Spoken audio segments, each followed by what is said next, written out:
How to stop Roblox from crashing on mobile. Make sure to watch until the end so you don't make any mistakes. Okay, so the very first step is to check our storage. To do that, let's go to our settings. From here, let's go to general and go to iPhone storage.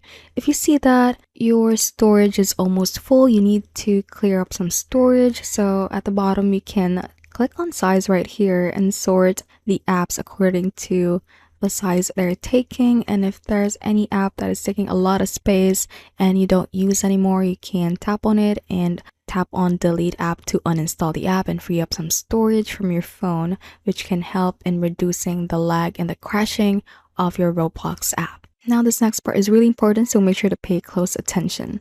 Another step would be to make sure that you go to the App Store and we search for Roblox, and we make sure that the Roblox app is up to date. If you see an update button, just tap on it to have that updated, which can help with the bug fixes and will prevent it from crashing. Another way is to open up the Roblox app itself, and from here, if you miss this next part, you'll have to start over. So once you're in a specific game, you can then click on the Roblox icon at the top left, go to settings right here, scroll down, and make sure that the graphics mode, instead of setting it to automatic, make sure that it is set to manual. So click on this little arrow beside it, set it to manual, and for the graphics quality, instead of having it all the way up like that, reduce its level to the very one bar right here to reduce the graphics strain that is on your device, which can take up